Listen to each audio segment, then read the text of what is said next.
So the case study that we've been doing with Anglo American started about 18 months ago, where we worked with Dave Baxter. We helped him hit his own leader maturity. And leader maturity meant we were helping Dave understand how he transforms his thoughts into language and how that language impacts on the system. And in particular, we're interested in a thing called active information. Now, active information means there could be a single point of information which is presented by a leader, and when it hits one person's consciousness, it does this, and when it hits another person's consciousness, it does the opposite. So I'll give you an example. We speak at about 150 words a minute, and we listen at about 300 words a minute. However, we think at about 800 words a minute, and this can demonstrate the volume of incoherence that can take place. One of the things that we were demonstrating to Dave is also based on the confusion that can happen to more people who get involved in a process. So for example, when 3 people are in a process together and are trying to do something together, there are 3 lines of communication. When 4 people are in it, there's 5 lines of communication. When 6 people are in it, there's 10 lines of communication. By the time you get to 14 or 15 people, there are hundreds of things that can go wrong in terms of communication and understanding between the people.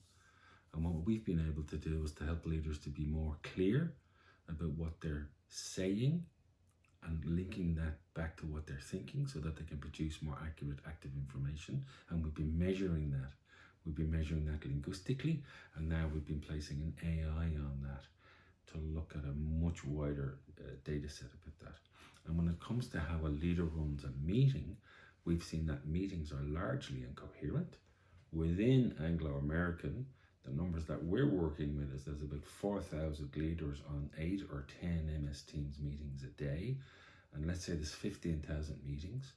Imagining that 30% of those meetings are incoherent and looking at the salary bill for the 4,000 people, the estimate that we were making was that Anglo American could be incoherent to the tune of about $250,000 an hour.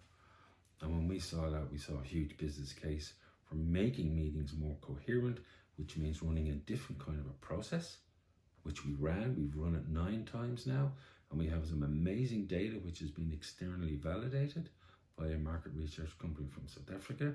And we've started to apply AI to these meetings to actually track the cohesion movement within the meeting in real time. So there were 2 meetings that we had, for example. One where the cohesion level from a group of people, level 4s and level 5s, that were discussing issues that were important to them, the cohesion level went up by 71%.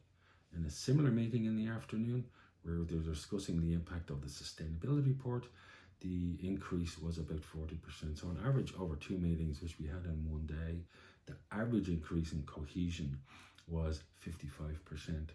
And then when we analyzed it in terms of the language, what we realized is what the leaders were presenting were symptoms, but what were actually happening deep in the language of the circle, of the members of the circle, was actually what was going on. I'll give you another example of what we did with the AI. We analyzed a speech given by your chief executive, where it was actually really coherent. Okay, when we looked at the language, everything was spot on.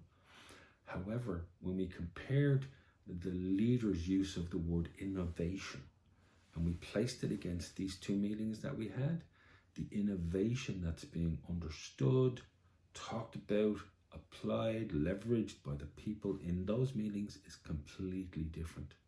And so what we're seeing is a massive incoherence between what's being said in terms of what leaders want and how employees understand it and how they apply it, not only from the leaders, but amongst themselves.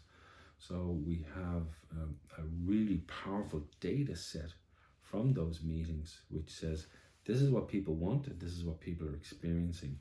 This was our experience of the circle, and here's how these experiences apply to the company values.